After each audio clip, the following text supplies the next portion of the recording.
Hello, नमस्ते, सत श्री अकाल। Welcome to the crystal concept. मैं हूं खुशहाल जैन और आज हम आपकी डिमांड पर लेकर आ चुके हैं स्टैंडर्ड 9th का इंग्लिश का सेमेस्टर 2 का पेपर, जो कि आपकी स्क्रीन पर है। और शुरुआत करने से पहले एक बात मैं आपसे क्लियर कर देना चाहता हूं कि ये जो पेपर हमने आपकी डिमांड पे अरेंज किया है, ये सिर्फ और सिर्फ एक ओवरव्यू के लिए है, जिससे हमें समझ में आएगा कि सेमेस्टर में पेपर किस तरह से आता है, पेपर पैटर्न क्या होता है, किस तरह से सवाल पूछे जा सकते हैं।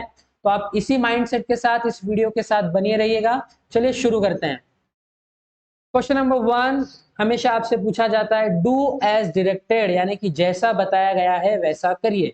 इसमें आपको 5 क्वेश्चंस हैं।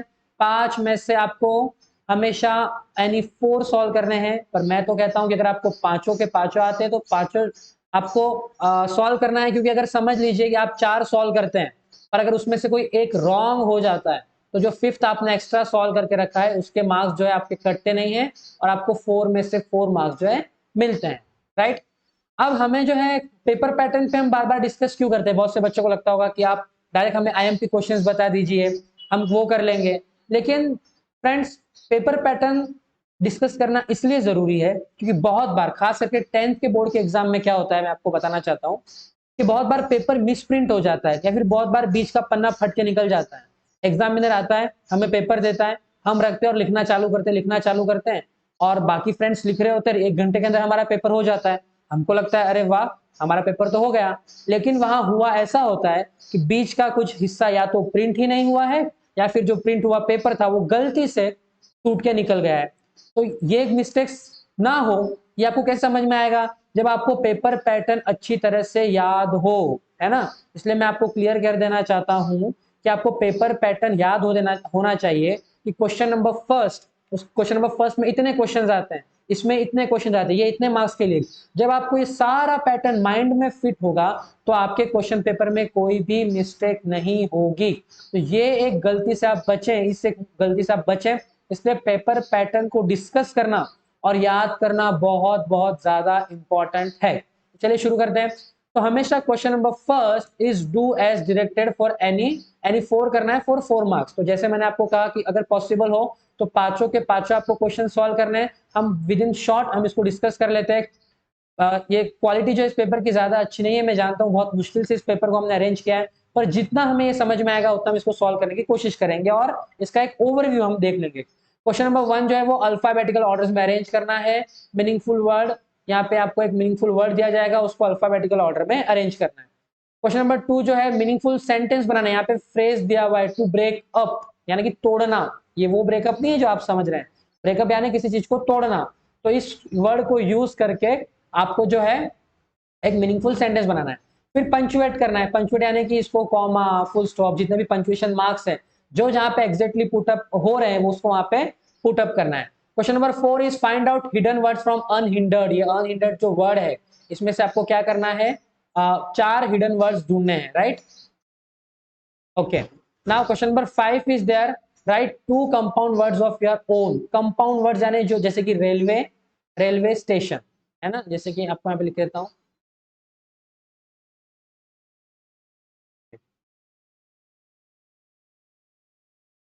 रेलवे एक वर्ड है और इसके साथ स्टेशन जुड़ गया तो क्या बन गया, रेलवे स्टेशन। तो एक कंपाउंड वर्ड बन गया। जिस तरह से बस स्टॉप, पोस्ट ऑफिस, इस तरह से कंपाउंड वर्ड्स जो है आपको लिखने हैं। तो आई होप आपको ये समझ में आया होगा। क्वेश्चन नंबर 1 आपको क्लियर हो गया होगा। ओके, चलिए। Now question number 2। Okay, question number 2 is also do as directed, लेकिन ये आपको ज्यादा मार्क्स के लिए है। ईच क्वेश्चन कैरीज 2 मार्क्स और यहाँ पे आपको एनी 2 सॉल्व करना है। क्या करना है, एनी 2 सॉल्व करना है।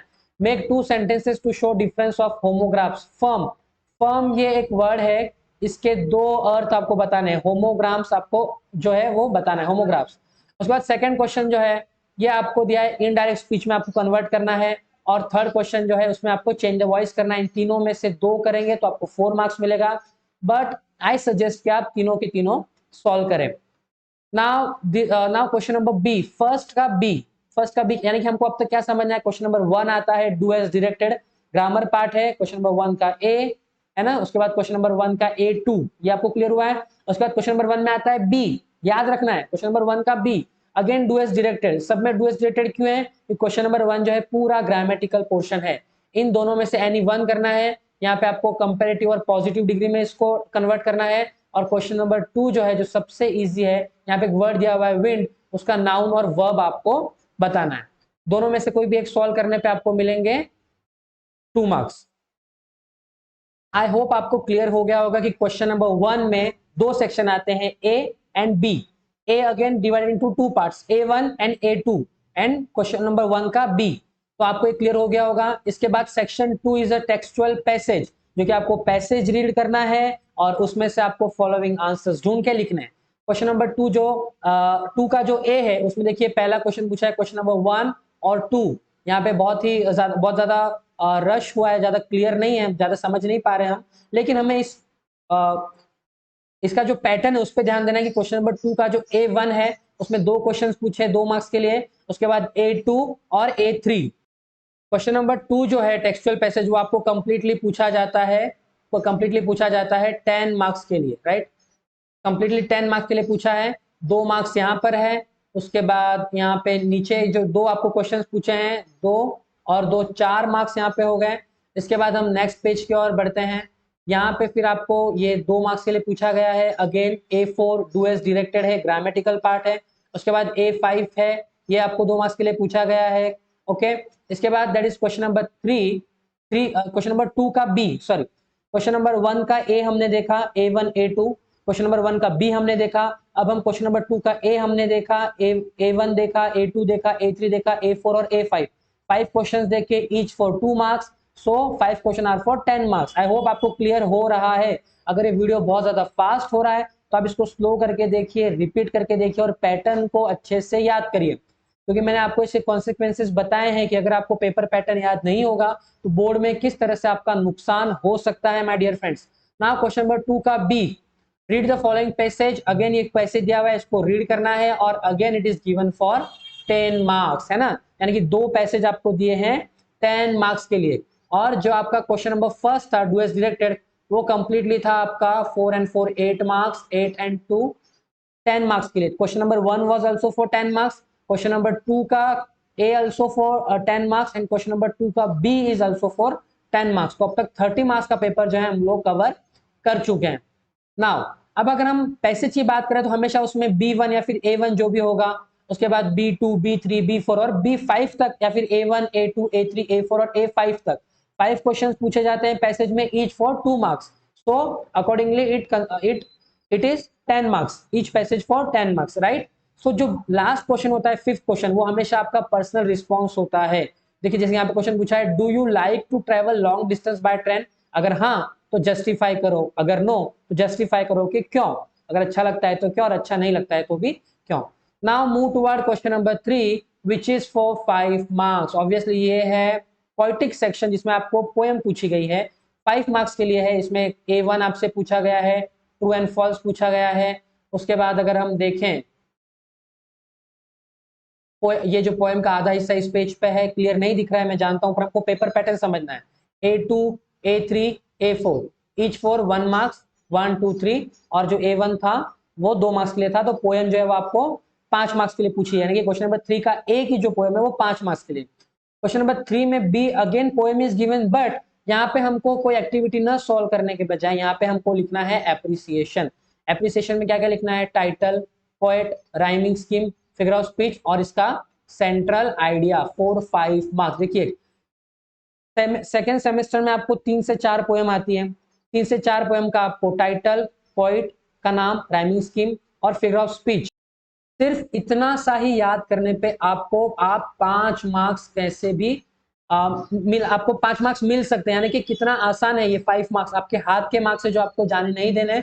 सारी पोएम्स के poet, title, rhyming scheme, figure of speech और सेंट्रल आइडिया आपको एक एक लाइन की सबकी याद करनी है। तो question number 3 is also clear. Question number 3A is poem activity based, question number 3B is appreciation based question. I hope आपको क्लियर हो गया होगा। Now moving toward the next passage. Okay, तो देखिए बहुत बार तो आपको क्या होता है कि यहाँ पे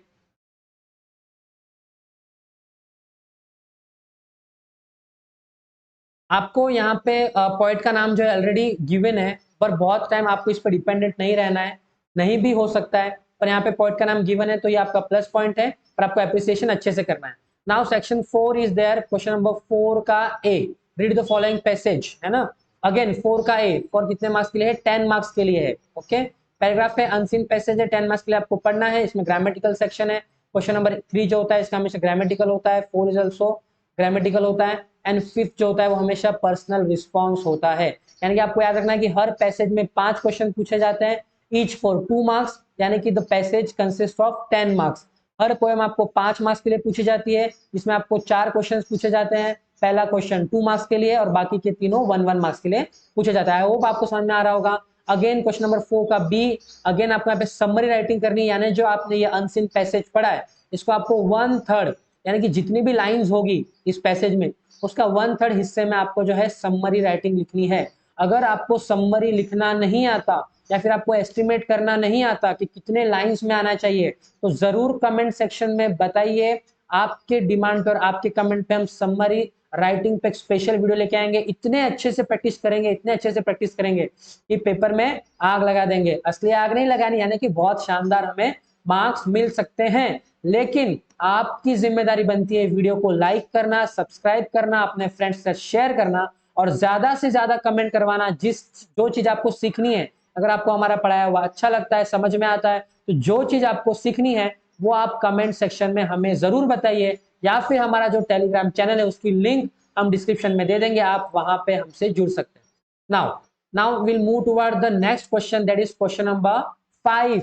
our section 5 is writing skill, जो कि बहुत इंपॉर्टेंट होता है और हम इस पे थोड़ा सा ज्यादा डिस्कस करेंगे। क्वेश्चन नंबर 5 जो है लेटर राइटिंग, इसमें आपको 2 तरह के लेटर्स पूछे गए हैं, फॉर्मल और इनफॉर्मल।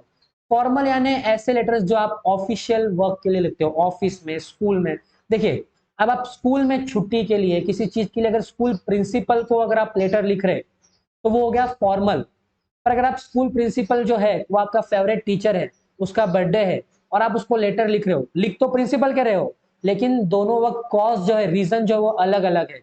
एक आप क्यों लिख रहे हो, आपको कोई कंप्लेंट है, कोई समस्या है, कोई चीज आप स्कूल के थ्रू करवाना चाहते हो, इसलिए आप प्रिंसिपल को लिख रहे हो, इसलिए वो हो गया फॉर्मल लेटर। और जब आप पर्सनली अपनी पर्सनल चीजों के लिए लिख रहे हो, that is informal letter. I hope आपको थोड़ा बहुत समझ में आ रहा होगा। तो मैं हमेशा स्टूडेंट्स को प्रिपेयर करता हूँ कि they should write formal letters always, क्योंकि बॉडी में जो है, अपनी जो बॉडी आप लिखते हो इस लेटर की, उसमें जो है इसमें मार्क्स ज्यादा मिलते हैं, और इनफॉर्मल में अगर आपके ग्रामेटिकल मिस्टेक्स बहुत ज्यादा है तो बॉडी में आपके बहुत ज्यादा मार्क्स कट जाते हैं। अगर ये राइटिंग स्किल लिखने का पैटर्न आपको समझना है, ज्यादा से ज्यादा राइटिंग स्किल में आपको मार्क्स गेन करना है, तो अगेन कमेंट सेक्शन में बताइए और हम इनके ऊपर जरूर वीडियो लेके आएंगे। और आप कमेंट करते रहिए और बताते रहिए आपको कौन सी चीज हमसे सीखनी है। Now each letter is for 5 marks. Okay, 5 marks. एक बात आपको हमेशा ध्यान रखनी है, एक बात हमेशा ध्यान रखनी है कि समझिए, अगर ये पेपर है, ये पेपर का एक हिस्सा है और ये आपने इसको खोला और ये पेपर है, तो आपको हमेशा लेटर इस वाले पेपर से स्टार्ट करना है। अगर समझिए जगह नहीं होती तो आप पेपर लेटर बचा हुआ यहाँ पे लिख सकते हैं। आप, आई होप आपको ये बात समझ में आ रही होगी। उसके बाद यहाँ पे क्वेश्चन नंबर 5 का 1 और 2 पूछा गया है, फॉर्मल और informal letter. Now moving toward the question number 6, that is non verbal to verbal. बहुत ही इजीएस्ट क्वेश्चन है फॉर 5 मार्क्स। इसमें आपको इंफॉर्मेशन ट्रांसफर करनी होती है ना। आपको यहाँ पे इंफॉर्मेशन ट्रांसफर करनी है इनटू अ पैराग्राफ। देखिए, 2 क्वेश्चन पूछे गए हैं, एक तो आप पैराग्राफ बनाइए या फिर आपको जो पैराग्राफ दिया है उसको आपको कन्वर्ट करना है इंफॉर्मेशन अबाउट पैराग्राफ। यहाँ प्रिपेयर अ पाई चार्ट, देखिए यहाँ पे क्वेश्चन में दिया गया आपको पाई चार्ट बनाना है, तो दोनों में से एक करिए जो आपको सुटेबल है। यहाँ पे एक फ्लो चार्ट दिया हुआ है, इसमें से आपको पैराग्राफ बनाना है। और क्वेश्चन नंबर 2 जो है, अगर आपको और में दिया हुआ है, यहाँ पे एक पैराग्राफ दिया है, उसका पाई चार्ट बनाना है। पाई चार्ट किस तरह से बनाते हैं, जैसे कि यहाँ पे क्या दिया है, फरहीन के बारे में बताया गया है।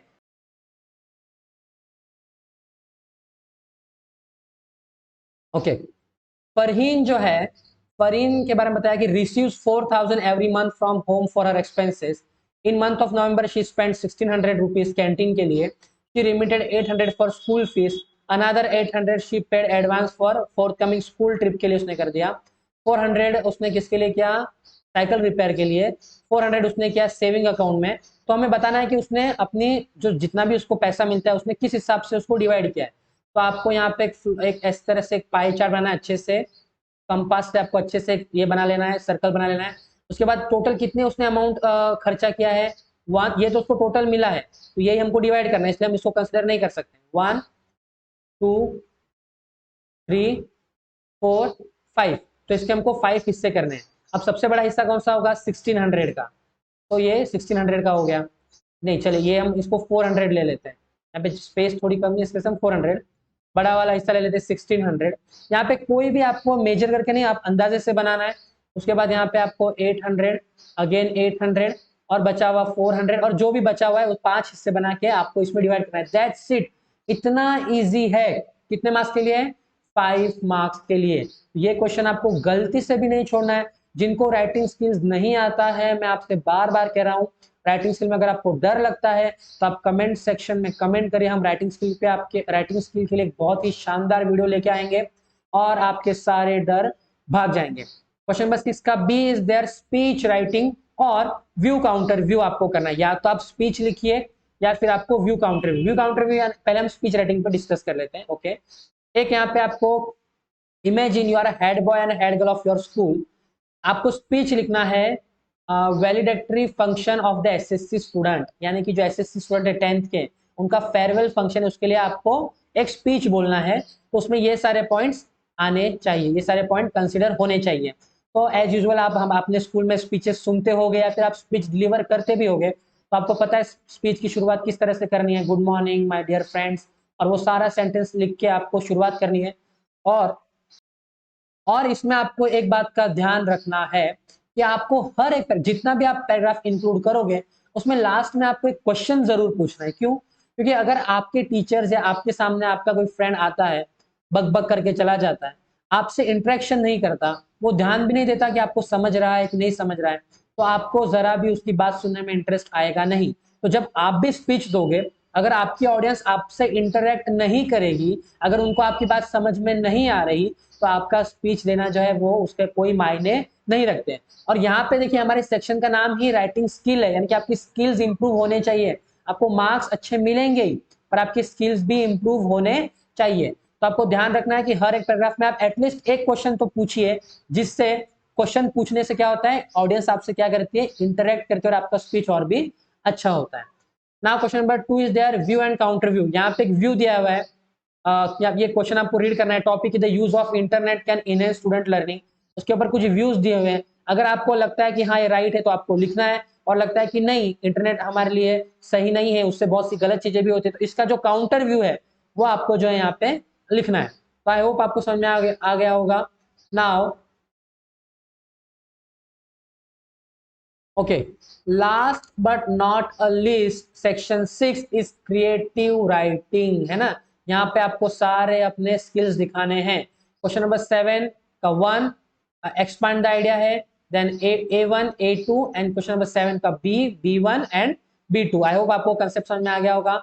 ईच फॉर 5 मार्क्स, यानी कि टोटल जो आपका राइटिंग क्रिएटिव राइटिंग है वो टोटल आपका हुआ है 10 मार्क्स के लिए, है ना। तो क्वेश्चन नंबर A1 क्या कहता है, expand the idea. Where there is the will there is the way, जहां चाह है वहां राह है। अगर आपको किसी चीज को करने की इच्छा है तो करने के लिए कितनी भी मुश्किल आ जाए, आप उस चीज को करके ही रहेंगे, पर उस चीज को करने के लिए आप में चाह होनी चाहिए।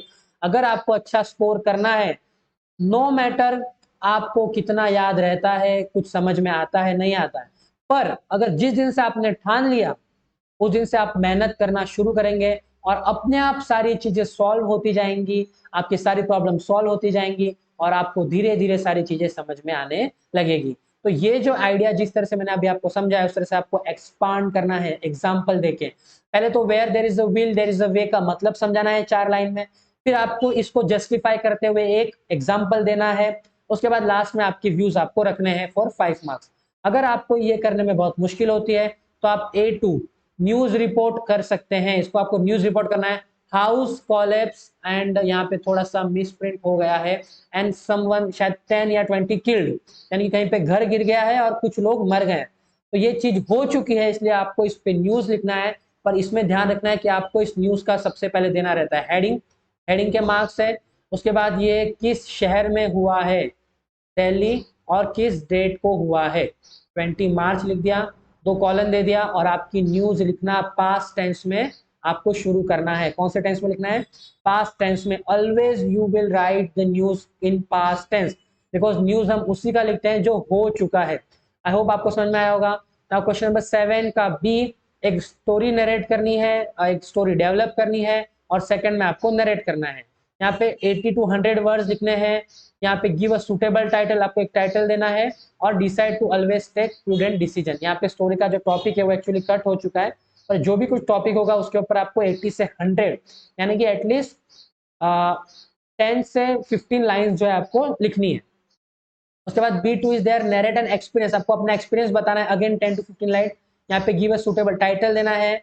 Was a Sunday and I decided to go, again यहाँ पे टॉपिक थोड़ा सा कट हो चुका, नहीं है यहाँ पे, देखिए इसका टॉपिक है and they decided to always take prudent decision, और उन्होंने हमेशा प्रूडेंट डिसीजन लेने के डिसाइड किया। तो इसके पहले की स्टोरी आपको बनाने की क्या हुआ होगा जिसकी वजह से इन्होंने ऐसा डिसीजन लिया। और क्वेश्चन नंबर 2 में आपको क्या है कि पहले आपको लाइन दी गई है कि it was Sunday and I decided to go, और फिर क्या हुआ होगा वो सारा जो है आपको लिखना है। तो आई होप आपको सारा पेपर पैटर्न समझ में आया होगा। आपको पेपर सॉल्यूशन के साथ तो हम अपलोड कर ही रहे हैं, लेकिन आपको पेपर पैटर्न याद रखना भी बहुत जरूरी है। Thank you for watching our video. Please like us, subscribe us, और ये वीडियो ज्यादा से ज्यादा अपने दोस्तों को शेयर करिए। Thank you.